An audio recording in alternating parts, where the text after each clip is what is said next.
Bonjour Gaëlle, Bonjour. bonjour tout le monde.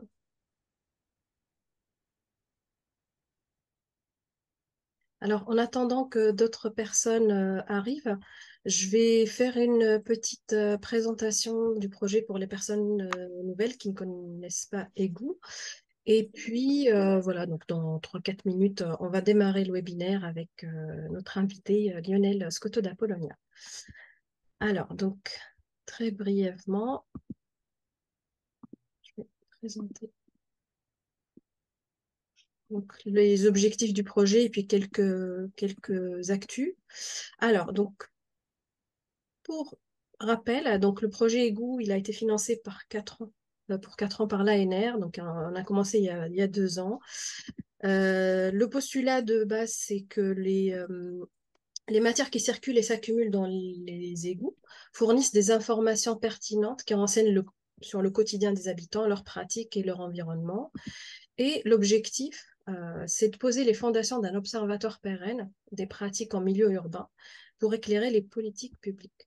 Alors, pour faire ce travail, donc, il y a tout un travail de co-construction avec des scientifiques, des géosciences, des sciences humaines et sociales, le service public de l'assainissement francilien, l'association Sciences, Technologies et Société, qui font de la médiation depuis plus de 20 ans en région parisienne, bien évidemment tous les services de la ville de Paris qui sont impliqués dans le projet et les citoyens, dont quelques volontaires sont avec nous aujourd'hui.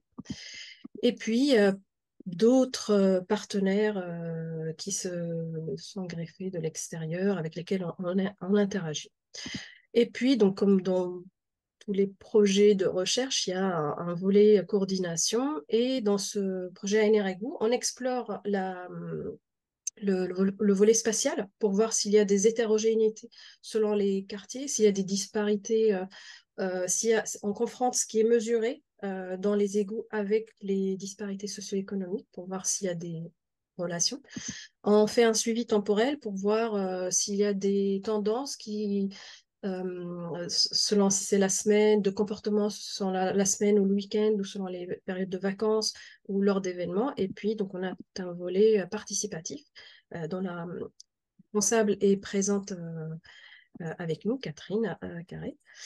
Et donc, quelques actualités. Alors, nous avons démarré les activités avec l'école Pyrénées, avec Catherine et Thomas. Ils sont accompagnés par les étudiants du master des DMEG. Donc, on est activement en train de préparer l'action recherche participative de 2024 avec donc l'aide aussi de Arax qui nous a rejoint, notre artiste préféré, donc qui a fait la captation de ces séances avec les scolaires. Et 2 rendez-vous à retenir pour décembre. Donc aujourd'hui, on a le plaisir d'accueillir Lionel donc pour un premier webinaire sur les actions de recherche participative, mais on a un deuxième le vendredi 22 décembre à 2 voix, sur les ressources disponibles et sur un exemple de projet d'un observatoire participatif de l'environnement urbain. Et puis, on fait un nouvel atelier de réflexion avec les volontaires, avec les citoyennes de Paris, pour émettre des hypothèses sur les résultats des goûts, sur l'évolution dans le temps et dans l'espace de quelques traces. Et voici pour les actualités du projet. Euh, donc, je pense qu'on va démarrer. Je vais introduire Lionel. Et Lionel Scotto da Polonia, donc, est sociologue et spécialiste en sciences participatives et de l'analyse des controverses socio-scientifiques. Il a co-dirigé des groupements d'intérêt scientifiques et des groupements de recherche sur la participation citoyenne et la démocratie, ainsi que plusieurs projets d'action de recherche participative. Et il est directeur du laboratoire citoyen Artiviste, qui va nous en parler aujourd'hui. Et pour la petite histoire, en fait, on s'est rencontrés vraiment par hasard il y a 3 ans, pendant une conférence sur le climat et impact. C'était en novembre 2020. Et on était dans la même session sur l'éducation au changement climatique et la transmission des connaissances. Et il a parlé des artivistes. Et pile à ce moment-là, on était en train de boucler le projet EGO juste avant de soumettre. On venait de finaliser la partie action en recherche. Et puis, ça a fait tilt et donc on l'a contacté pour échanger. Et puis, l'inviter à participer comme conseiller sur ces volets. Donc, Lionel, merci beaucoup d'avoir accepté de donner ce webinaire et la voix est à toi. Ben, merci Nada. Donc, bonjour à toutes et à tous. Bon, effectivement, tu as bien introduit la façon dont je travaille. J'ajouterais simplement que dans le cadre de nos recherches et ce laboratoire Artivis qui est reconnu par l'ANR, puisqu'on vient de finaliser un projet ANR, il est reconnu par l'ANR comme un laboratoire de droit privé, même si on a un statut associatif, c'est-à-dire qu'on incarne le tiers secteur de la recherche qui est en pleine phase d'institutionnalisation. Donc, en ce sens, on peut être financé à 100%, c'est ce on était coporteur de l'ANR et le ministère nous a rendu éligibles au crédit impôt recherche. C'est-à-dire que à travers ma parole, s'incarne l'institutionnalisation d'acteurs intermédiaires, bien que j'ai une casquette scientifique et que je sois chercheur associé à l'Université de Montpellier, d'acteurs intermédiaires du tiers secteur qui vient articuler ces éléments de recherche dès lors qu'il y a par exemple des sujets de recherche action participative. Alors, on est en mode webinaire dans la participation, c'est un petit peu, comment dirais-je, à contre-emploi. On va essayer de le faire le plus interactif possible. Il y a des logiciels pour ça qui permettent ça. Bon, dans le cadre d'un webinaire, il vaut mieux garder un élément classique, donc j'ai pas demandé à Nada qu'on puisse utiliser des outils, etc. Mais en tout cas, je vais essayer de rendre mon propos un peu concis, peut-être un peu rapide, mais pour qu'on puisse discuter. Et à tout moment, levez le pouce, la main, n'hésitez pas véritablement à rentrer dans l'interaction, sentez-vous libre voilà, d'interagir. C'est comme ça que ce webinaire pourra enrichir vos réflexions.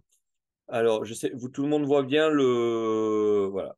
Donc, je vais vous présenter à travers l'expérience Artivis comment on peut utiliser l'art dans la recherche, l'action et la participation, mais sachant que c'est que un des éléments dans une matrice analytique beaucoup plus intégrative. Alors, je vais vous faire une petite histoire, je vais vous raconter la petite histoire de la façon dont on a développé des outils et comment on est arrivé à petit à petit euh, avoir des résultats. Puisque quand on fait de la recherche, des sciences participatives, le but, en tout cas en tant que nous, chercheurs, c'est d'arriver à faire de la publication. Hein, donc, l'objectif, c'est à quelle publication on arrive. Alors, la première étape, elle remonte à 2017-2016, où on a eu un projet à ADEME, nommé Air, Climat, Santé, Société et Art. Donc, je vous ai mis un petit peu la géographie, la topologie là, de la Méditerranée. Donc, on est sur une petite intercommunalité de 6 communes. Et on venait en soutien de la construction de ce que l'on appelle un PCAET, Plan Climat, Air, Énergie Territoriale. La ville de Paris vient de voter, je crois, son plan climat, air, énergie territorial. Il a une obligation légale hein, par l'État. Et ça a été voté avant la COP 21. Donc, c'est pour vous donner un peu de background historique sur ces éléments législatifs. Question? Lionel, on est censé voir quelque chose à l'écran. Oui, oui, Alors, oui. je ne pense pas qu'on voit grand-chose pour l'instant. Est-ce que Ah, c'est un partage d'écran? d'accord. C'est-à-dire qu'il a dû être départagé. Ouais, oui. Voilà. Tu fais bien de poser la question. Ça marche? Ah, c'est beau. Alors, Merci. je sais pas où. Ouais, vous avez donc c'était la première présentation. Voilà l'étiquette de départ. Et puis voilà, et c'est ici ce projet-là. Donc un projet mené par l'ADEME avec une double question. Comment rendre en gros un dispositif stable en incluant une démarche artistique de mobilisation citoyenne et afin de développer une ingénierie de la participation qui permette d'intégrer les savoirs expérientiels des citoyens à l'échelle de leur vie, de leur quartier, dans la construction directement de l'action publique, donc le PCAET dont je parlais. Alors, pour illustrer, rien de mieux qu'une petite vidéo en espérant qu'elle marche. Un petit teaser, ça dure pas longtemps, du projet que nous avons fait, où des street artistes, des comédiens, vous allez voir, des marionnettes géantes, interviennent à même dans la rue. Le but étant de faire des points d'agrégation. Et voilà, là, vous avez un concert, on est à Mogio. Des points d'agrégation avec des citoyens qui viennent être interrogés, qui ne savaient pas du tout ce qui allait se passer, même si l'événement est un petit peu prévu en amont avec de la communication. Je laisse un petit peu le fil dérouler pour après vous expliquer comment on travaille en recherche là-dessus. Alors, ce soir, on construit le plan climat, air, énergie territoriale de l'agglomération du Pays de l'Or. Et donc, l'objectif que l'on a, c'est d'aider et d'accompagner l'agglomération du Pays de l'Or dans la construction donc, de ce qu'on appelle le PCAET, le plan climat. Alors, l'intérêt, c'est d'arriver à faire un débat participatif. Quand on dit un débat participatif, on met tout le monde autour de la table. Et aujourd'hui, nous avons des associations, nous avons des élus, nous avons aussi des experts, des citoyens. Moi, je ne suis pas d'accord. Il faudrait faire le problème dans le temps et inciter les consommateurs à consommer des produits. Ah, mais oui, mais bien sûr. Est-ce que vous êtes d'accord? C'est-à-dire que les gens de la municipalité travaillent à midi. Il faut d'abord avec les citoyens. Les premiers. Oui, les enjeux, les grandes thématiques du territoire, ce sont les gens qui ont fait ressortir dans la rue dans une action culturelle, artistique. Donc, ça vient pas de nous, c'est l'expertise à fond renversé, en fait. Et ensuite, autour de chaque enjeu, les participants donc, vont identifier des actions existantes à l'heure actuelle, des solutions par rapport à ces enjeux pour atteindre un objectif spécifique que nous aurons co-construit ce soir. Et ensuite, ils ne vont pas identifier des problèmes, ils vont surtout identifier des solutions pour aller plus loin. On évite la revendication et on évite justement les blocages. On essaye de trouver des leviers et de voir comment les inscrire politiquement dans les actions publiques existantes du territoire. Voilà. Alors là, vous avez, oh, je vais passer à la diapo suivante. Donc, en gros, vous avez eu la démarche, le teaser que l'on a fait donc par ce projet financé par l'ADEME dans le cadre de l'ACTER. Comment partir, là vous avez sur la diapo, comment partir de la rue véritablement en intégrant les gens. Et alors, je ne sais pas si vous voyez ma souris ici, on a ce qu'on appelle par exemple des outils participatifs, une méduse aérienne, ou ici, là sur la gauche, une acupuncture urbaine. Donc, des outils qui nous permettent d'arriver de manière très spontanée à créer de la donnée en interagissant. Alors, il y a des différentes modalités artistiques. Il n'y a pas que du street art. Vous voyez ici une clown de rue qui est fantastique, des marionnettes géantes, on fait des concerts.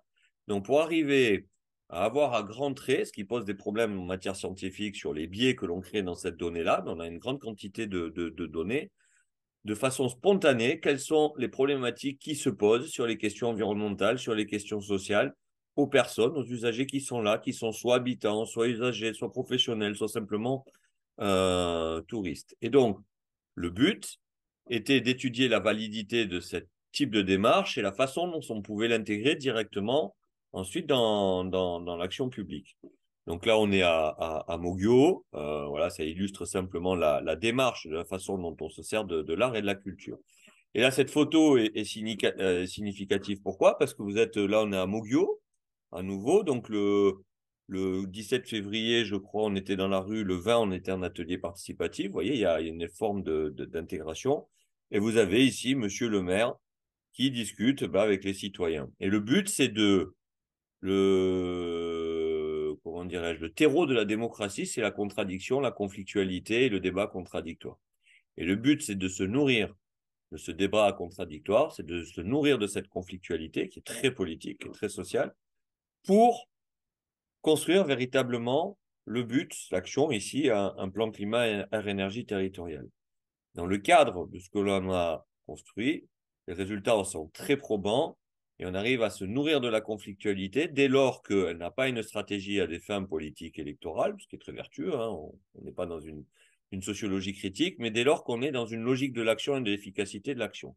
Et on en est arrivé à développer donc une ingénierie de la participation où on part directement de la rue pour ensuite intégrer tout un ensemble d'acteurs, les parties prenantes, les fameux stakeholders, comme on dit, dans la boucle décisionnelle. Alors bien sûr, ça pose d'énormes questions, je ne vais pas les détailler ici en matière de recherche, c'est-à-dire qu'on a des apports qui sont très conséquents et aussi des limites bien identifiées sur la récupération, l'instrumentalisation, voilà, de la part des citoyens, de la part des politiques, à tous les niveaux. Mais dans tous les cas, on a réussi à créer une démarche intégrative qui vient s'intégrer une ingénierie de la participation qui permet en l'occurrence de construire un document cadre, les plans climat, mais qui s'adapte à tous les documents cadres, à tous les contextes, et y compris tous les contextes qui sont conflictuel. Et vous avez sur cette diapo, de toute façon, je pense que vous allez avoir, ensuite, vous pourrez le mettre en ligne. Je vous ai mis les références. Donc, un premier rapport ADEME sur ce projet avec son processus. Et le deuxième, une publication donc, qui a donné lieu à cette ingénierie de la participation. Je ne rentre pas dans les détails scientifiques, on y reviendra si vous voulez dans la discussion et de ce que cela pose comme question. Alors, ça, c'était la première étape, en gros, la petite histoire, développement d'un premier petit projet. On en avait d'autres, je les ai occultés pour me centrer sur celui-ci. Vous avez, là, vous allez voir, c'est sur la finalité, j'amène déjà vers la fin. Quand vous êtes dans un projet égout, c'est une photo qui a été créée par un dispositif très, très, très récent. On a co-construit au mois octobre 2023 avec les usages de l'intelligence artificielle. Et j'ai repéré dans l'ensemble de données des images qu'on avait créées en interaction avec les participants et un designer et nous-mêmes. Voilà, une photo qui était créée avec de l'intelligence artificielle et j'y reviendrai dessus. Donc, c'était pour faire la jonction. Alors, maintenant, un projet ANR qu'on a construit. Donc, suite à ce premier projet, on a rencontré donc une équipe un peu équivalente à celle qu'il y a dans l'ANR EGOU, hein, c'est-à-dire une équipe de géophysiciens et de géochimistes. Donc, avec un projet qui a été validé par l'ANR en 2019, que l'on vient de terminer, et qui partait d'une métrologie sur la qualité de l'air, pour ensuite voir comment on pouvait intégrer cette métrologie sur la qualité de l'air directement dans l'action publique. Sachant qu'on avait déjà tout le dispositif que je vous ai montré, l'ingénierie de la participation et qui tend à mobiliser les citoyens. Donc, je fais rapidement, mais en gros, vous avez des enjeux métrologiques sur la sédimentation et la qualité des eaux usées. Là, c'est sur la qualité de l'air. Donc, de la même manière, on peut faire de la mesure physique et faire de la mesure chimique, à la fois pour déterminer les quantités de polluants, notamment les particules fines, et ça demande un développement exploratoire et aussi de recherche en matière de mesure. Et sur la géochimie, pour avoir des traceurs, en gros l'ADN de l'origine du polluant et pouvoir avoir des modèles de dispersion en fonction des polluants. Je ne sais pas s'il y a des éléments communs, mais bon, j'aborde ces éléments-là simplement pour apporter un petit éclairage. Je passe sur cette diapo-là et je vais vous montrer le projet. Donc, le projet NR était territorialement à l'échelle de l'Occitanie. Donc, avec la métropole de Toulouse et celle montpelliéraine du Pays de l'Or. Et donc, avec différents écosystèmes en matière sociopolitique, avec les mêmes enjeux.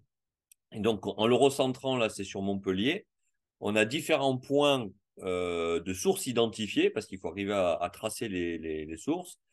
Une usine, un incinérateur, donc de déchets. Une route, particulièrement la RD 189 à Moguio, qui a mobilisé des citoyens impactés par le bruit et la pollution atmosphérique. Le doublement d'une autoroute autour de Montpellier afin de fluidifier les bouchons. Bien sûr, l'aéroport et une rue Saint-Louis, rue Canyon, avec aussi une grande conflictualité. Dans le cadre de ce projet en amont, l'équipe de Pierre Cans qui a dirigé l'ANR avait construit avec nous un laboratoire qui était en gros un micro-capteur géant, mais installé sur une commune à l'échelle de l'agglomération du Pays de l'Or. Vous l'avez ici sur la petite diapositive. Donc, il s'agissait de créer artificiellement de la pollution, de la faire passer dans un tunnel avant, et tout transparent justement pour pouvoir avoir ce côté éducatif au niveau des citoyens et essayer d'étudier l'impact de haies arborées et des végétaux sur la captation des polluants. Et quand je dis polluants, en se concentrant uniquement sur les particules fines, c'est-à-dire les dépôts de polluants sur des surfaces accumulatrices, que ce soit une feuille ou que ce soit un filtre passif. Donc un Zephyr Lab, un laboratoire qui a permis notamment de créer des simulations et de la modélisation et de voir en temps réel avec nos mesures physiques et la façon dont on pouvait avoir une modélisation et après la dispersion et avec un aller-retour mesure et modélisation. Donc un Zephyr Lab. Est-ce qu'elle passe? plus la main, pardon, voilà, oula, ça c'est le PowerPoint qui s'est excité, pardon, je reviens en arrière. Excusez la gestion aléatoire. C'est comme si l'ordinateur faisait ce qu'il voulait. Voilà. Alors, dans le cadre de ce projet, on s'est recentré sur 3 zones conflictuelles, particulièrement. Comme je vous disais, ici, la rue Canyon, rue Saint-Louis, 15 000 voitures par jour. Et vous avez en fond de la vignette les arceaux de Montpellier, quartier situé. Donc, très, très forte conflictualité sociale politique. Aussi, l'incinérateur, conflictualité historique depuis plus de 10 ans. Et ce doublement, vous voyez, de l'autoroute A9. Et je vais vous raconter la petite histoire à partir du premier exemple, c'est-à-dire ici, le quartier des Arceaux, sachant qu'on a développé aussi les 2 autres, mais on ne peut pas tout faire dans le cadre de ce webinaire. Donc, une mobilisation citoyenne très, très forte, des citoyens exaspérés véritablement par leurs conditions de vie, dégradés en matière de qualité de l'air, dégradés en matière de bruit, des bouchons permanents, 15 000 voitures par jour, et des pouvoirs publics agissant selon les citoyens de manière, comment dirais-je, pas suffisamment proportionnée par rapport à leurs attentes et aux risques de pollution atmosphérique auxquels ils étaient exposés.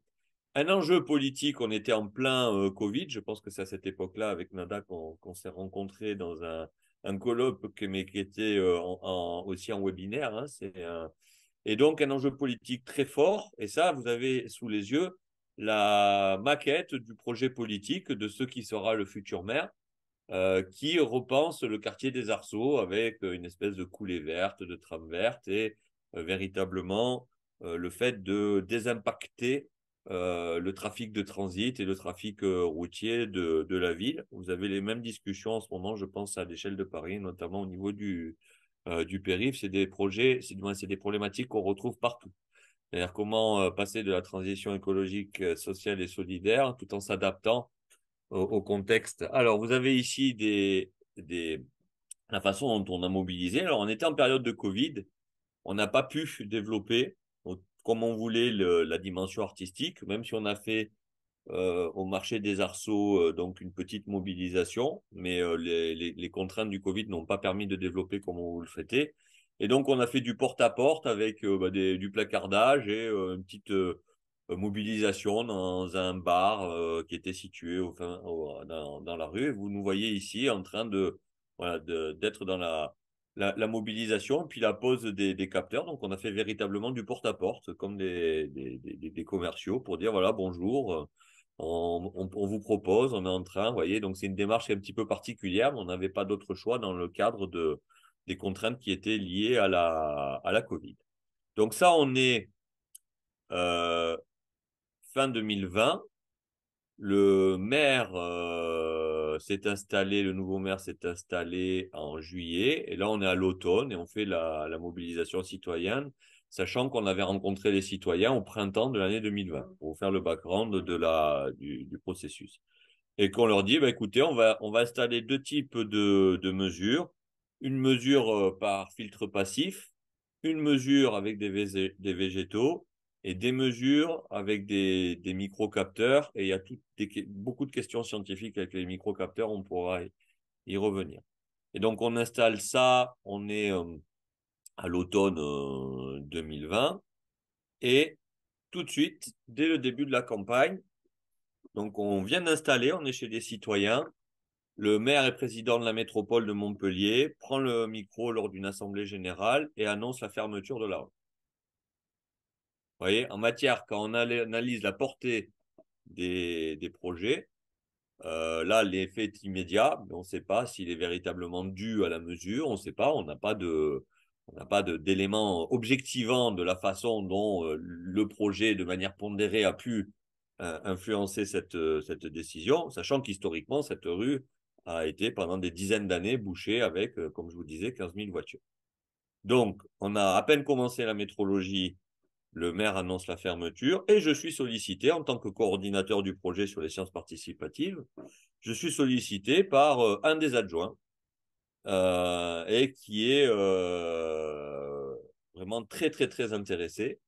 Alors que nous avions sollicité l'ensemble des services. Vous avez compris dans la NREGU qu'il y a beaucoup de services qui travaillent. Il faut avoir cette compréhension de la complexité des gouvernances des collectivités. Nous avions fait la démarche volontariste de démarcher les services, tous les services impliqués, services environnement, services recherche, services déchets, services. Donc, on avait vraiment sollicité tous les services qui avaient répondu globalement favorablement, et sachant que c'était le service de la recherche que nous avions rencontré au premier, juste après l'élection, c'est-à-dire à l'été 2020. On était en pourparlers avec les services quand un adjoint à la mairie donc nous sollicite et dit « Ah, il faut absolument qu'on se rencontre. Voilà, on est très, très intéressés. On veut voir votre démarche, votre protocole, comment vous allez faire, comment ça peut alimenter nos actions. On est dans une démarche participative, on veut faire des expérimentations démocratiques, on a une logique de quartier apaisé, etc., etc., etc. » Et là, vous avez à l'image la rencontre.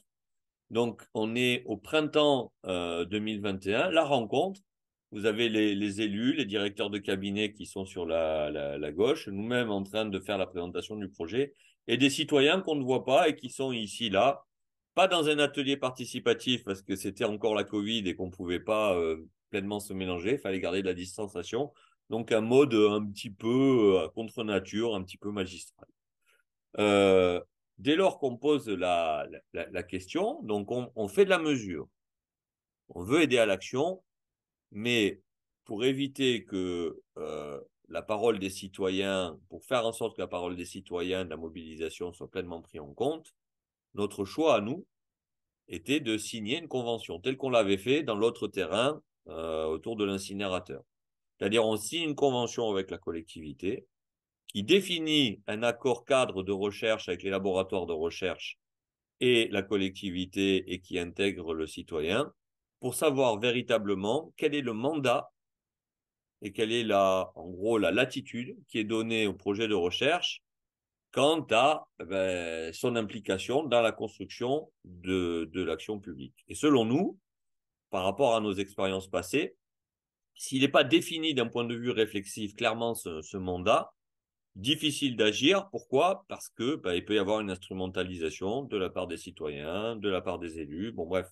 Et donc, en tant que chercheur, on veut poser ce cadre, voilà, qui ne reste qu'un cadre, comme une charte, hein, qui n'a aucun pouvoir, comment dirais-je, coercitif sur le plan légal, mais qui permet d'un point de vue réflexif de se positionner, de voir comment on peut être.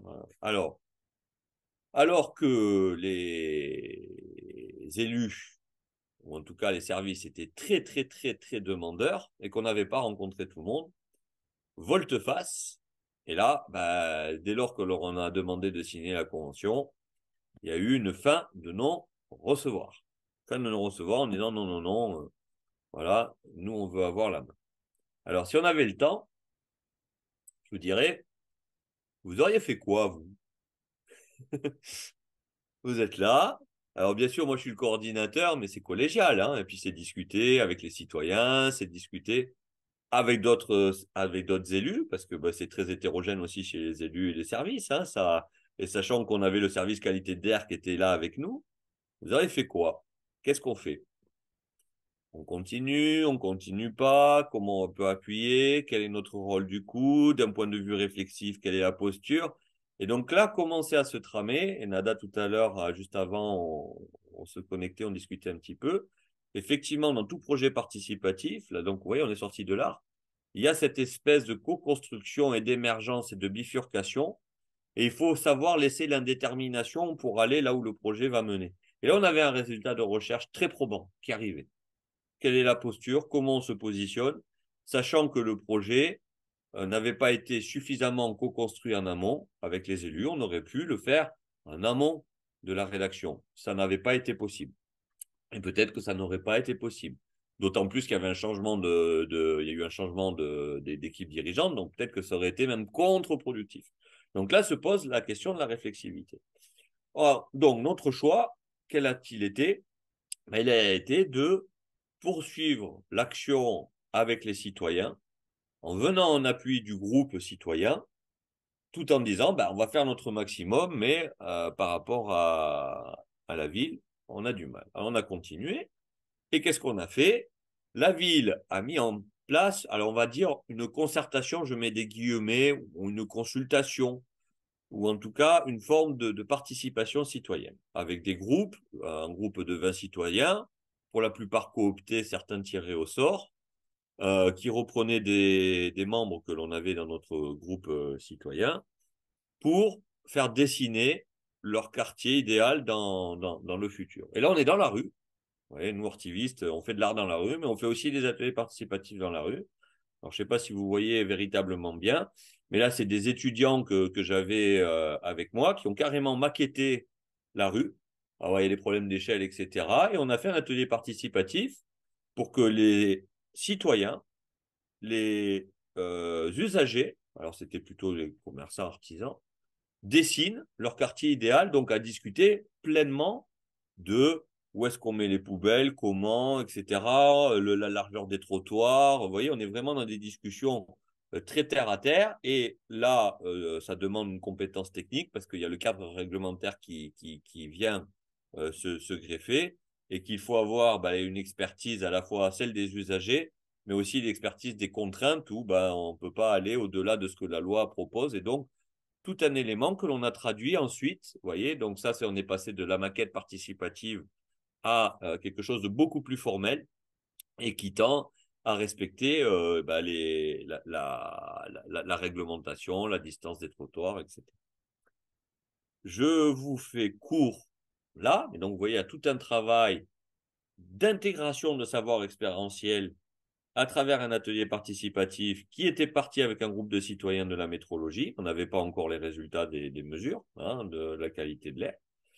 Et avec un positionnement de la mairie qui a fait volte-face, qui était très volontaire au départ, mais qui finalement n'a plus voulu. Et on a proposé ça dans les groupes de travaux que la mairie avait fait, avec ce travail-là, avec véritablement une expertise qui est travaillée. Ces éléments-là ont été discutés, mais n'ont pas été amendés à l'ensemble des groupes de travail citoyens.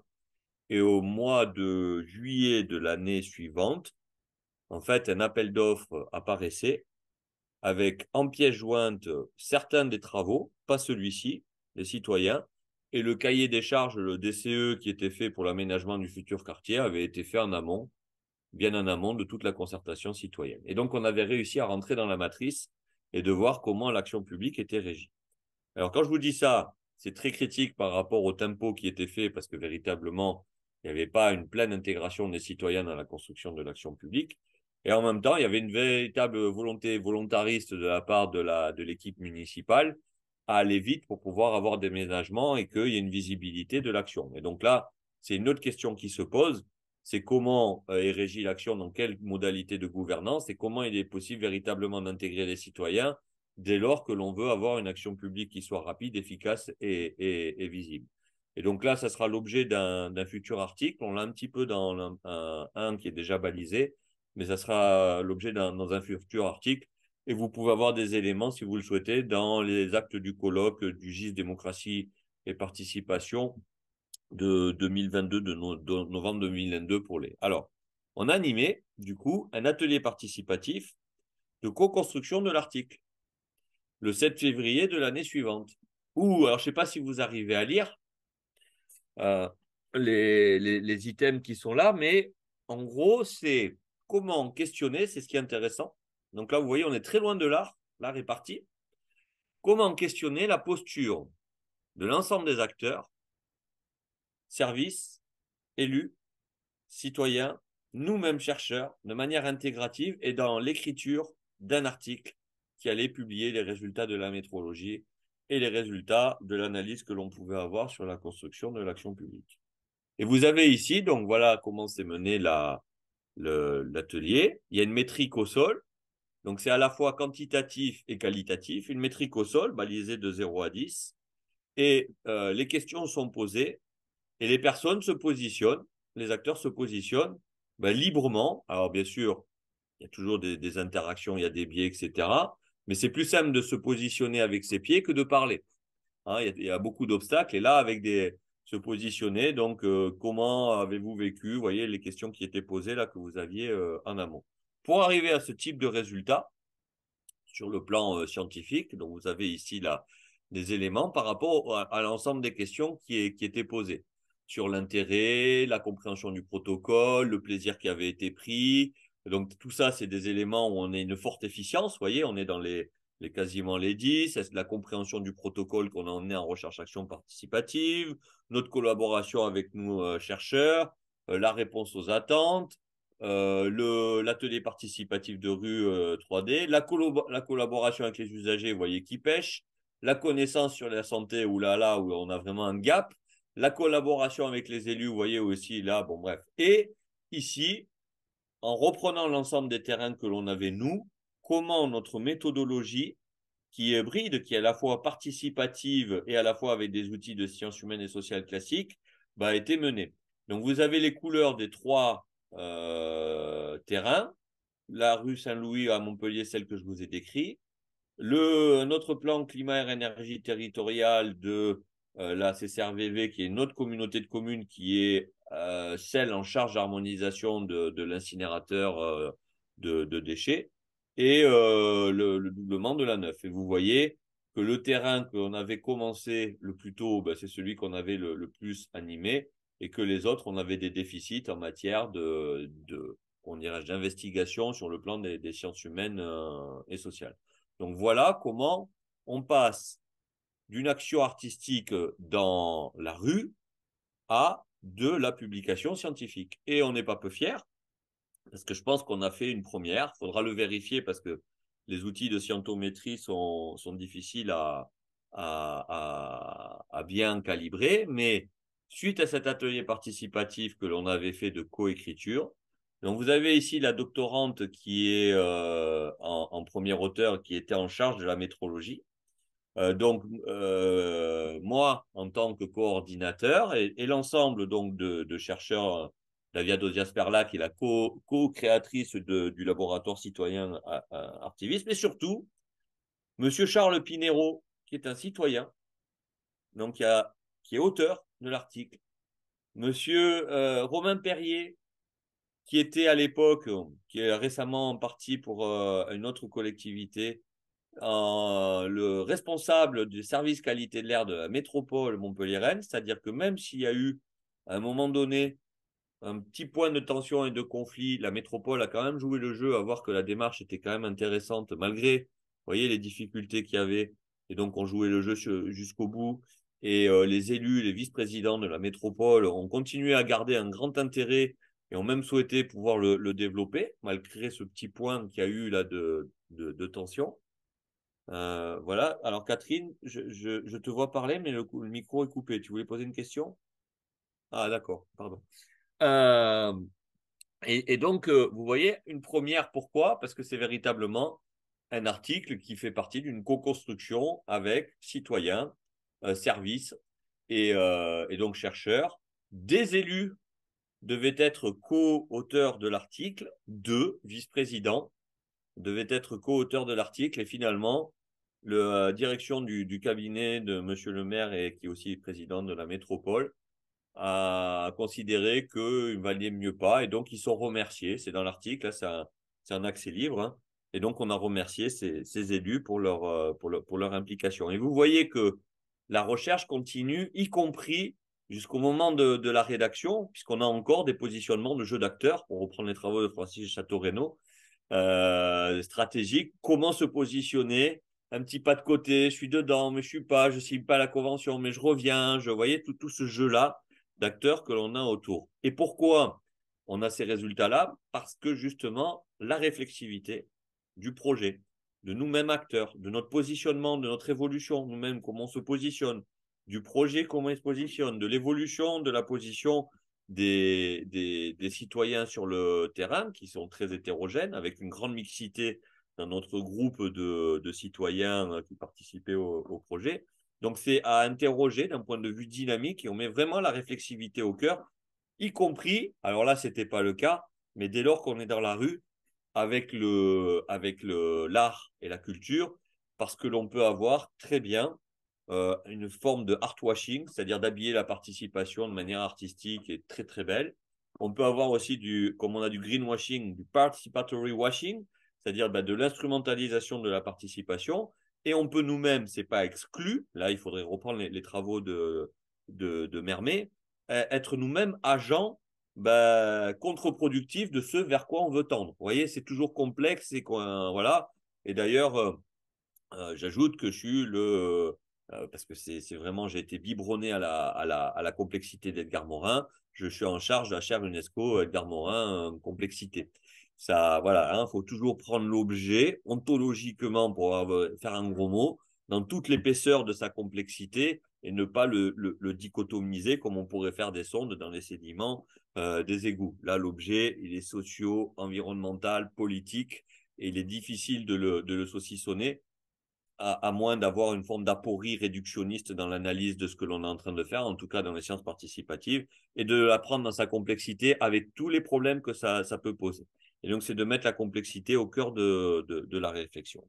Et donc, pour terminer, vous avez ici un dispositif, alors totalement exploratoire, innovant, qui a été testé, comme je vous disais, je vous montrais une image, donc sur l'intelligence artificielle, et c'est pour vous montrer comment, en fait, c'est la même matrice. Que l'on soit dans la rue pour construire de l'action publique ou que l'on soit, là c'était dans le cadre d'un festival des sciences participatives qu'on co-organisait à Montpellier, c'est vraiment le device au sens de recherche, un dispositif. Donc, on prend un artiste, on prend des artistes. Là, c'est sur l'intelligence artificielle. Vous avez ici, donc ça fait 5 mètres par 3, il y a 2 ordinateurs. Un qui est branché avec ChatGPT, un qui est branché avec Midjourney. On a ici le plasticien avec qui on a fait la co-direction artistique de ce dispositif qui permet aux gens qui viennent, donc on a une jauge de 2500 personnes à peu près et 500 personnes qui ont interagi et créé de la donnée. Donc, ils vont interagir avec ChatGPT et là, on crée de la donnée. C'est eux qui posent des questions, ChatGPT répond et donc on a une interaction. Et donc là, on a tout un corpus textuel sur la façon dont les gens vont questionner l'intelligence artificielle. Alors bien sûr, c'est une artificialisation de l'interaction, c'est pas dans le milieu comme ça pourrait être par exemple dans un milieu professionnel, mais il y a une interaction et donc là on a une donnée énorme qui est créée.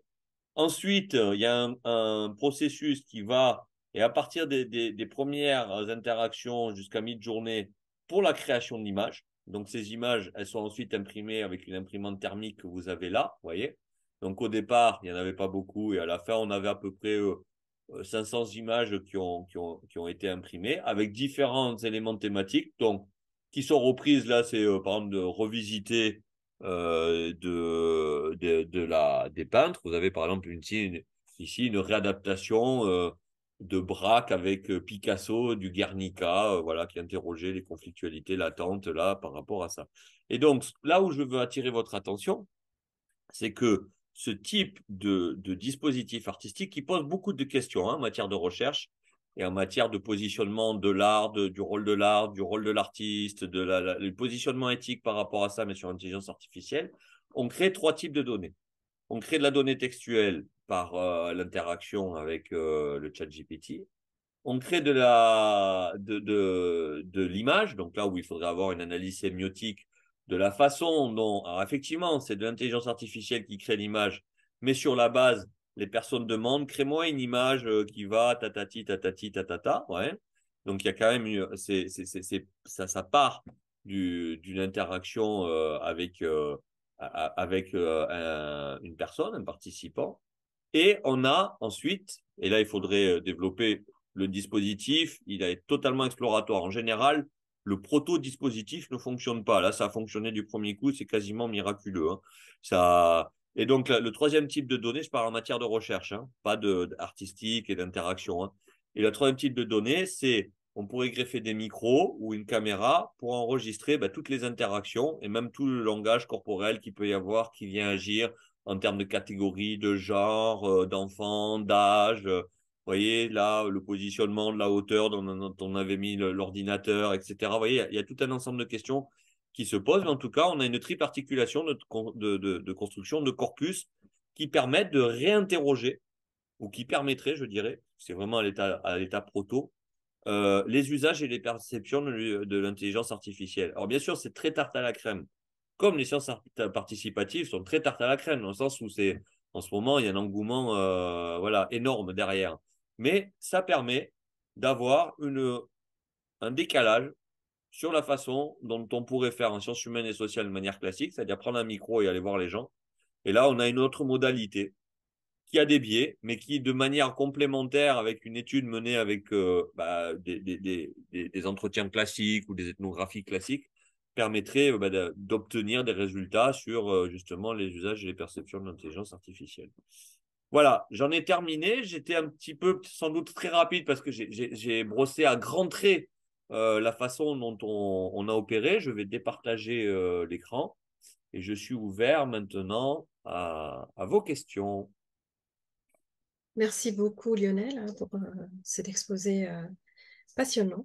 Alors, je voyais la tête de Catherine, ça nous a évoqué des souvenirs, hein, je pense, des derniers mois, les 2 dernières années, tout ce que tu racontes. Je pense qu'on Avec a les élus et les services. Bah, de manière générale, en fait, tout, en fait. Mais je pense que c'est un peu inévitable. Bah, il y a des services qui sont totalement enthousiasmés par le projet, d'autres qui sont un peu plus, on va dire, prudents. Et puis après, il y a des gens qui changent, c'est-à-dire qu'on peut trouver des interlocuteurs qui sont hyper motivés. Et puis après, bah, il faut tout reconstruire à nouveau, tout réexpliquer, l'intérêt du projet, etc. Donc oui, ça nous a évoqué, je pense, pas mal de souvenirs. Catherine, oui. Juste pour dire à nos volontaires, on a eu des sénatoriales et donc on a des élus qui étaient très présents. Je pense par exemple à Madame Rossel et qui maintenant sont partis. Donc à la ville, ben, c'est ce que tu disais, Lionel. On avait des interlocuteurs avec qui il y avait de la confiance, il y avait du. Parce que ça, le temps de l'action, de la participation, tu l'as pas évoqué, mais on le voit bien à travers tout ce que tu dis. Si ça marche, c'est parce que on a travaillé longtemps avec les gens et qu'il y a un climat de confiance.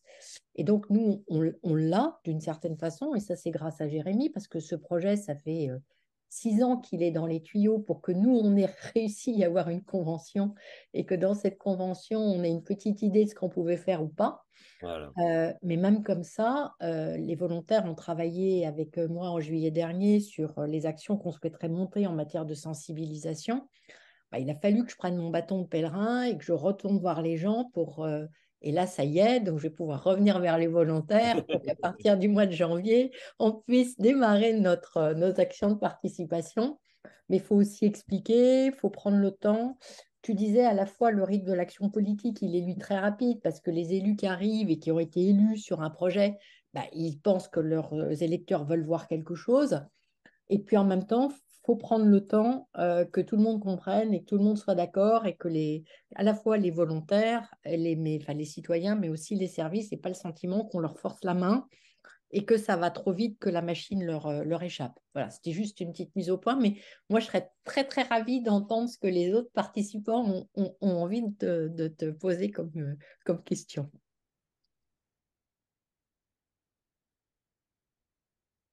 Alors, est-ce qu'il y a des questions dans la salle? C'est Gaëlle. Bon, j'ai une toute petite question. Qu'est-ce que vous entendez par effet tarte à la crème par rapport au chat GPT, enfin par rapport à l'intelligence artificielle générative? Je vois pas ce qu'il y a derrière en fait. Du coup, Excusez cet abus de langage un peu grossier, effectivement. non, c'est pas du tout sur l'aspect Non, non, non, grossier. mais C'est juste que je vois ah, pas, mais j'arrive pas à cerner en fait, ce qu'il y c'est a une derrière. autocritique. C'est une autocritique. Ça c'est bien. Quand je dis tarte à la crème, c'est une autocritique. C'est-à-dire que, euh, en matière de climat, en général, quand je dis nous, c'est les équipes de recherche avec qui je travaille. On a toujours été précurseurs. On a commencé à construire les PCAET avant même que les gens en parlent, et on était déjà à se questionner là-dessus. Pourquoi je vous dis ça? Parce que on a toujours été en anticipation de là où allaient arriver les problèmes. Et là, en fait, on arrive dans le cadre d'un festival et l'intelligence artificielle, personnellement, je ne me suis jamais intéressé en matière de recherche. Je suis intéressé en tant que citoyen, mais en matière de recherche, je n'y connais rien. La complexité des enjeux qu'il peut y avoir sur la recherche, sur l'intelligence artificielle, je suis néophyte. Et donc, je crée un dispositif en codirection avec un plasticien. D'ailleurs, j'ai eu 2 collaborations préalables avant de trouver le bon plasticien pour créer le bon dispositif. Et donc, je dis tarte à la crème. Pourquoi? Parce qu'on vient épouser là où il y a la mode. Là où c'est la mode, c'est dans le vent, voilà. Et voilà. Et être dans le vent, c'est avoir le destin d'une feuille morte.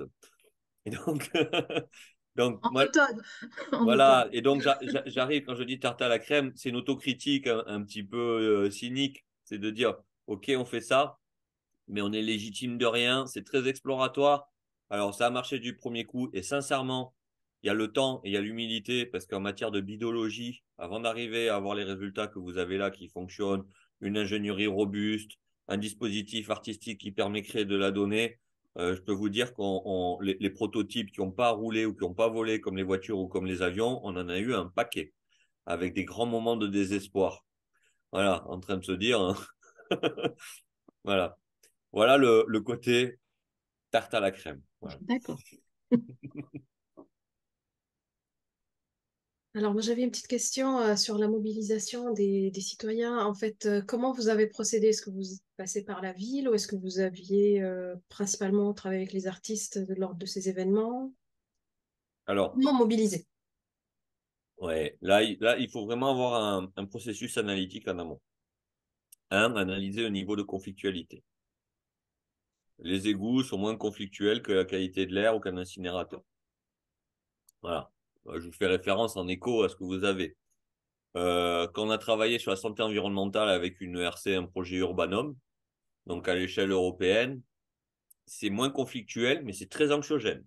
Donc on est dans un autre niveau. Donc il faut avoir une démarche de diagnostic analytique au départ pour savoir dans quel contexte on se situe, quel est le niveau de conflictualité et quel est le thème que l'on aborde. Par exemple, euh, l'orthurcratie que vous allez avoir le 22 va vous parler participae. On est plutôt sur des éléments de nature. Les oiseaux, on pourrait se dire oui, c'est bien, tout le monde aime ça, oui, ouais, sauf quand il y a des éoliennes. Ah, ça pose des problèmes. Les chercheurs sont pas d'accord. Il y a la question énergétique, offshore, pas offshore. Bon, ouais. Donc, premier élément, ne pas partir bille en tête et avoir un processus analytique, un diagnostic de quel est notre terrain. Alors, notre spécificité à nous, c'est d'être un peu des casques bleus de la participation. Pourquoi je dis ça? Parce qu'on va vraiment là où la conflictualité est la plus forte.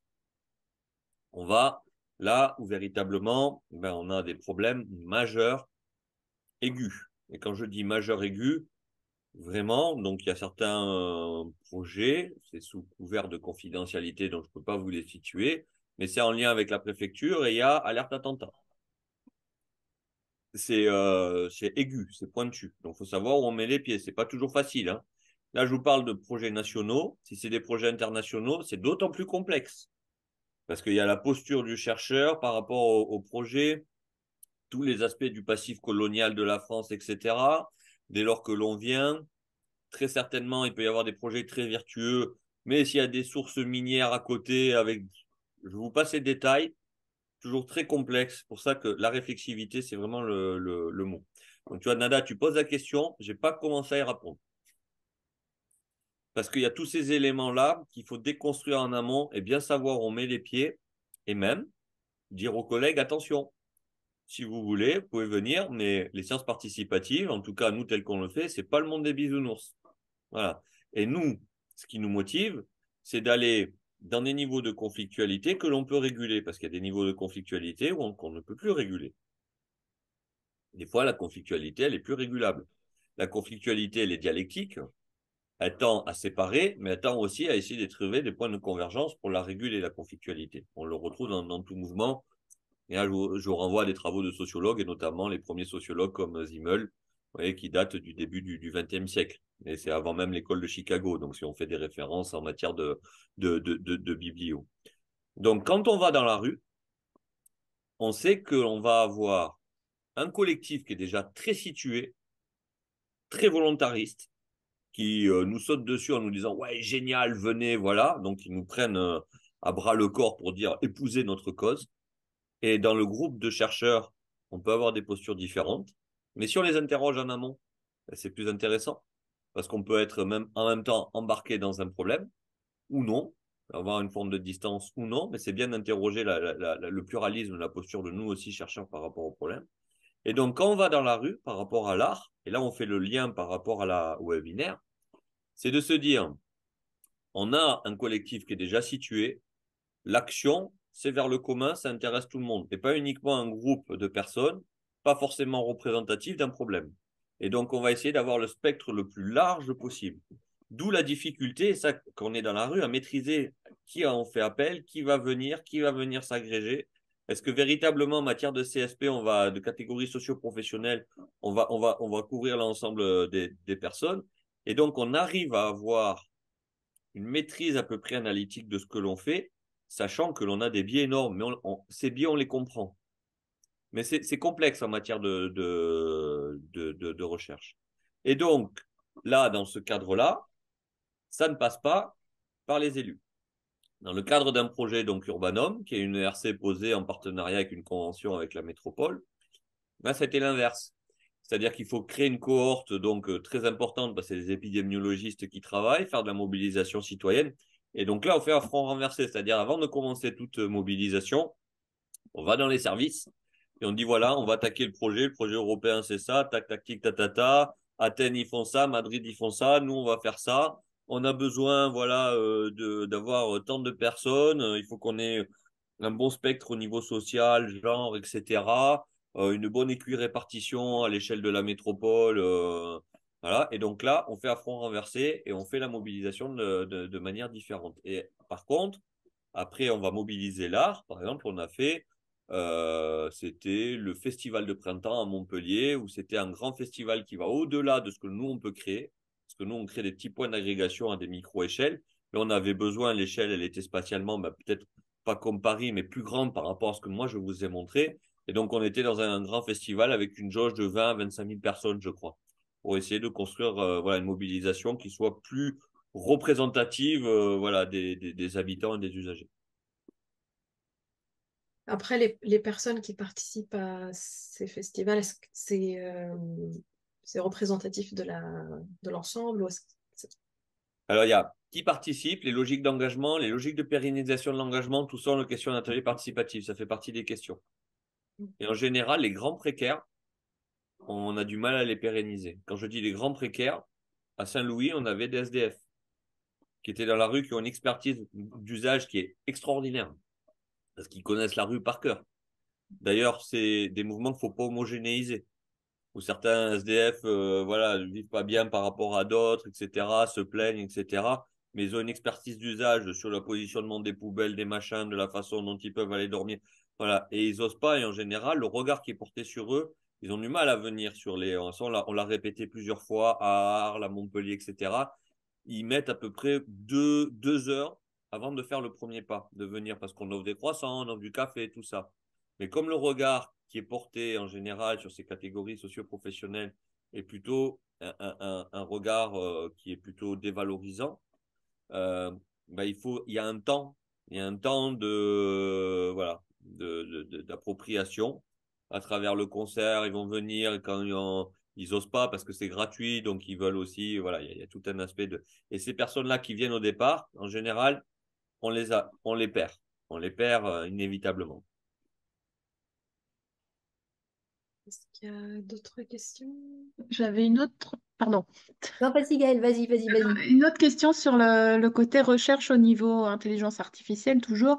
Vous dites que vous n'avez pas travaillé sur le sujet, mais vos recherches, vous aimeriez les faire plus sur le côté algorithme, enfin, statistique pure de l'intelligence artificielle, sur la partie sociologie, sur la partie éthique, sur la partie lien avec l'art. Enfin, est-ce que c'est l'ensemble? Est-ce que c'est un axe bien particulier? Alors, là, en fait, on ne se connaît pas. Si jamais vous vouliez développer un projet, je vous dirais, vous Ah, savez quoi? Moi, personnellement, j'aurais une grosse onomatopée. d'accord. Donc, Voilà. Mais par contre, je dirais, ah, vous savez quoi? Si vous avez des chercheurs, une équipe autour de vous, voire des citoyens, plasticiens, etc., bon, là, c'est déjà monté, hein. On va se faire un atelier participatif. Ça, je sais designer les ateliers. On va construire ensemble ce que vous voudriez interroger et voir les axes. Alors, on ne peut pas tout faire. Est-ce que c'est l'éthique? Est-ce que c'est les usages? Est-ce que c'est le rapport au milieu? Est-ce que c'est... Voilà. Et donc, personnellement, j'ai pas d'orientation scientifique. Par contre, je sais construire un design participatif pour amener un projet de recherche. Ok. Si on a encore 5 minutes, parce que je vois que le temps et on vous prend beaucoup, on te prend de ton temps.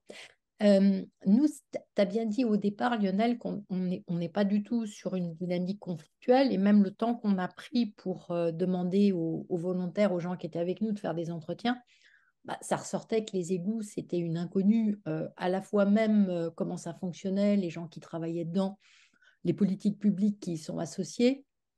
Il y avait un intérêt, sinon je pense que vous ne seriez pas avec nous, mais il y avait quand même une grosse inconnue et des postures très différentes d'intérêt par rapport au projet.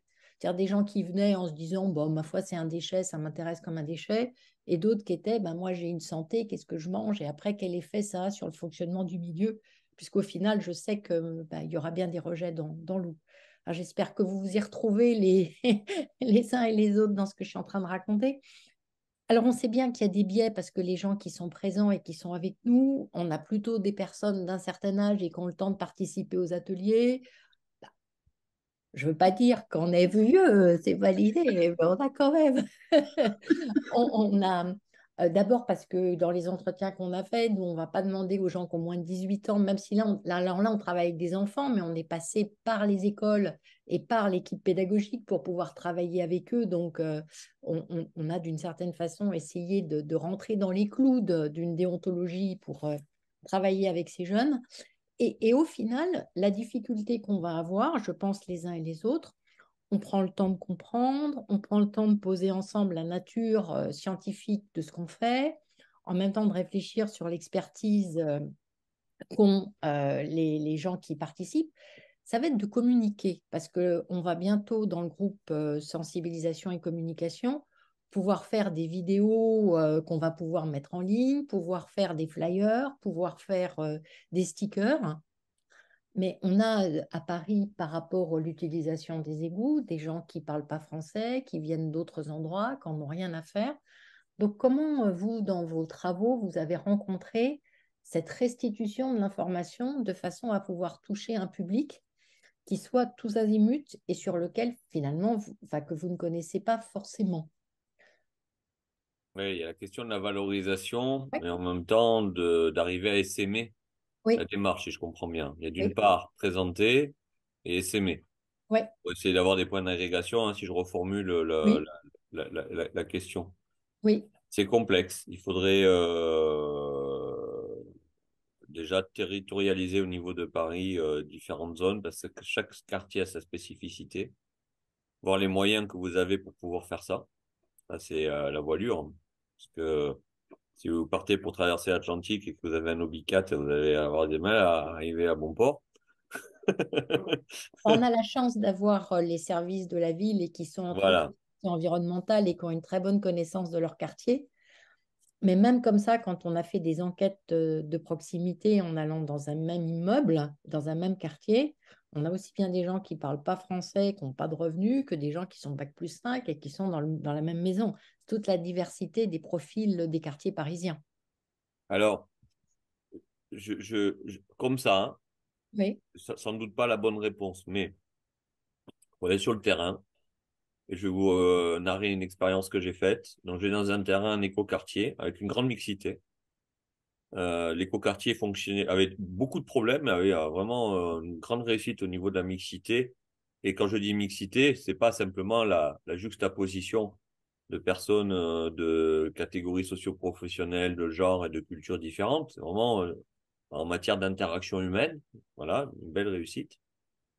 Comment faire? Je me suis dit, oula, ça, c'est pas évident parce que j'étais un peu perdu. Ben, je me suis dit, oh, qu'est-ce qui va réunir ces gens-là? Allez, on va faire une pétanque et avec un petit atelier pour les enfants à côté. Et donc, on a fait une pétanque participative et en même temps, on proposait un petit atelier artistique avec les enfants, parce qu'il y a toujours les enfants qui traînent là, ça, voilà. Et donc, le point d'agrégation a été cette pétanque participative avec le petit atelier avec une artiste qui a permis de réunir les gens. Et je leur ai dit, alors qu'on avait les moyens, ouais, tirez du sac plutôt que d'offrir, voilà, pour favoriser l'échange.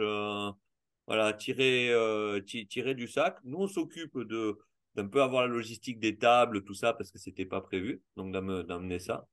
Et donc, en fait, il faut trouver le petit dénominateur commun qui ferait qu'on peut retrouver ces gens-là, mais autour de quelque chose d'assez informel, en fait.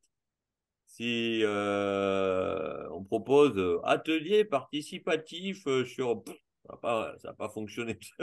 Vous n'allez pas remplir la salle, quoi. Donc, il faut trouver en fonction de la spécificité de l'écosystème sur lequel vous êtes, donc là, plutôt à une micro-échelle, hein, à l'échelle d'un arrondissement ou d'un quartier.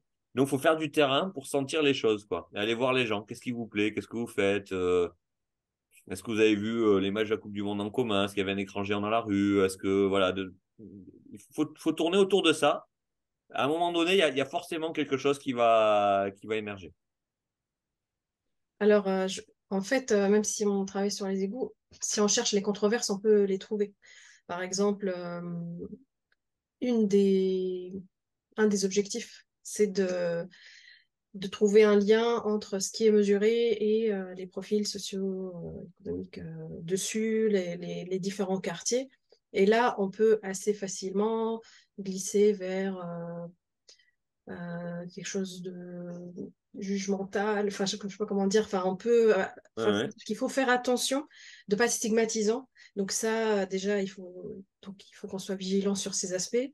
Et l'autre point, c'est, par exemple, là, on est en train de réfléchir aux produits que les citoyens vont soit, par exemple, consommer plus pendant la semaine d'action recherche participative ou consommer moins. Par exemple, si on leur dit, bon, allez, cette semaine, vous mangez moins de viande, c'est une question qui peut susciter certaines réactions un peu épidermiques. Donc, en Mais fait, quelle viande? voilà. Donc, en fait, c'est-à-dire qu'on peut aller vers des choses plus consensuelles, comme on peut aller vers des choses plus voilà, qui posent question. Et, et, et, et la présence des citoyens, en fait, dans la co-construction, elle est en partie pour assurer comme un rôle de vigilance par rapport à ces aspects-là. Donc, on les fait participer au moment de l'interprétation, entre autres, pour éviter d'être stigmatisant et puis sur les questions éthiques, etc. Donc voilà. Donc on avance, comme tu dis, on tâtonne et puis on essaie de sentir les choses, euh, la direction vers laquelle on sent qu'il y a une envie d'aller collectivement, quoi.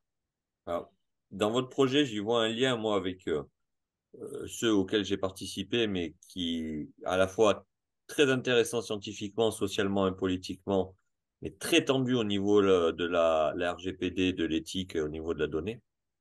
C'est d'associer des chercheurs de l'INSERM et des épidémios au traçage que vous faites dans le carottage et dans l'analyse des eaux usées. Et effectivement, si vous avez un grand nombre de données en fonction des secteurs, en recoupant avec les CSP, et notamment avec ces artefacts que vous créez la semaine 2, vous voyez, et de voir qui va permettre de valider ou d'invalider vos protocoles à vous, ou au contraire de les renforcer. Il y a un travail énorme qui peut se faire en amont et après comment dirais-je, de mise au jour.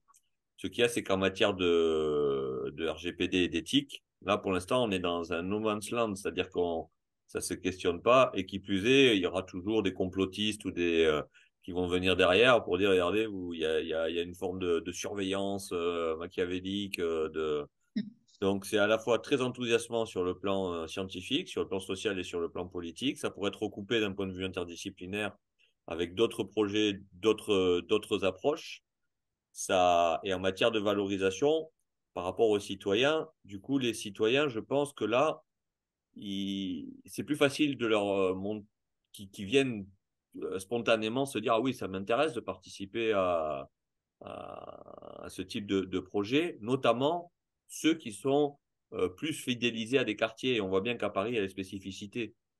Les quartiers sont marqués, ils ont une identité. Donc, il y a peut-être un point là à travailler dans le futur, plus dans l'égout 2.0, quoi, en fait, hein, pas dans celui que vous avez là, hein, mais dans la mouture d'un nouveau projet, de la façon dont il peut voilà, bifurquer. Alors, ça a été réfléchi, en fait, tous ces aspects Ah, avant la soumission. En fait, on a discuté avec la CNIL. Donc, en fait, par exemple, les mesures temporelle où on voit différentes semaines, week-ends, par exemple, ça se fait à l'échelle de tout Paris. Donc, en gros, ils récupèrent une litre à la sortie de tout Paris. Donc, c'est-à-dire qu'il y a les données sont anonymisées. Et puis là, par exemple, l'action en recherche, c'est tout un quartier, c'est des dizaines de milliers de personnes. Donc, on ne va pas avoir à la sortie d'un immeuble en particulier. Voilà, donc en fait, c'est plus Oui, vous avez fait exprès de diluer pour éviter. pour voir des Ouais. tendances. Ouais. D'autre part, chacun des bassins d'apport, c'est très compliqué de savoir à quoi correspondent ce qu'ils trouvent dans les égouts avec ce qu'il y a au-dessus. Donc, on a tout le travail de Camille pour voir comment, sur une zone, une rue, c'est bien les gens de la rue dont on récupère les effluents dans les égouts. Donc, Mm. on a spatialisé et on a une spatialisation qui permet de couvrir une grande diversité spatiale et sociale, une grande hétérogénéité, mais sur lequel on n'a pas de présupposés. Et l'idée, justement, c'est de passer d'une réflexion individuelle à une réflexion collective en disant, on ne demande pas aux citoyens de venir en disant, est-ce qu'on surveille ce que je fais? On lui demande plutôt, cette information collective, en quoi est-ce qu'elle permet aujourd'hui Mm. de faire une ville ensemble? Voilà. Et c'est vraiment toujours cette histoire de comment on passe de l'individu et même d'un individuel interpersonnel à un collectif par quartier ou un collectif à l'échelle de la ville sur lequel on pourra engager des politiques publiques. Je dis ça d'autant plus à mes volontaires que ça, c'est ce qui sera dans un an. Ça sera la finalité de notre travail. Pour l'instant, on va démarrer la semaine, pendant 10 jours, sur vraiment les hypothèses d'analyse derrière les variations temporelles et spatiales sur un certain nombre de molécules. Après, on travaillera sur comment on peut sensibiliser autour de quoi, justement, cette question d'usage, d'éthique, de rapport au quartier. Et puis après, on aura les résultats qui vont être faits sur les molécules par quartier et dans le temps. On va voir l'interprétation et après, on se dira, OK, ben maintenant qu'on a tout ça, qu'est-ce que ça nous permet de dire sur un intérêt de ce type d'observation à l'échelle d'une ville et d'un quartier? Ça, ce sera l'étape d'après. Ouais, c'est très bien. Il y a même une allégorie que l'on peut voir du mythe de Gaïa et la façon dont Oui, les écosystèmes naturels fonctionnent, avec le côté racinaire de l'invisible, le côté méso de la surface, et puis le côté aérien, il y a des choses à travailler là-dessus sur le plan ah, ben moi je artistique. veux bien Lionel les travailler. Je pense que Arax serait ravi de travailler ça. Et puis même, ça, je pense que là, vous venez, je ne sais pas, Arax, si tu es toujours là et si tu as envie de dire quelque chose. Je suis là, mais je ne sais pas quoi dire enfin, j'étais à l'écoute, mais c'est vrai que je découvre aussi un peu cette question d'art et activisme, donc voilà, je vais réfléchir. Parce qu'il y a le projet d'avoir une exposition dans le musée des égouts Hmm. et qui rende compte à la fois de l'ambition qu'on a sur cet observatoire de la ville à travers les pratiques d'usage, de tout ce qu'on consomme dans une ville et de son fonctionnement, et puis ensuite de ce que ça peut vouloir dire pour pouvoir agir ensemble comme indicateur ou comme traceur de politique publique. Hmm. Ça nous occupe. Des belles perspectives. Merci beaucoup en tout cas Lionel. Ben, merci à vous. C'était super, ouais, merci beaucoup. Et j'ai retenu l'idée de l'article en commun parce que moi, je suis pas une forcenée de l'article, d'autant plus que je suis à la retraite, donc on va dire que je m'en fiche un peu. Mais cette histoire d'article en commun avec les services de la ville et avec les volontaires de Paris, je ne sais pas si les personnes présentes aujourd'hui sont intéressées, mais je crois que ça sera assez joli d'arriver aussi à faire Alors, quelque chose comme ça vous pouvez ensemble. reprendre la méthodo et Ouais, l'adapter. mais j'ai tout noté. C'est à reproductibilité, c'est publié, vous pouvez prendre. Voilà, ça. J'ai tout noté là, j'ai tout regardé. Vous avez Est-ce le que je, lien, je vous enverrai le PowerPoint, vous aurez le Avec lien. plaisir. Avec Hein. plaisir. est-ce que je peux faire juste une toute petite remarque? C'est mon côté écolo. J'ai passé mes vacances à Montpellier cet été Ouais, et j'étais dans un camping à côté de Boisrargues, à ouais, côté d'un espèce de fin d'un centre Leclerc ou je sais plus, d'un supermarché Carrefour, bref.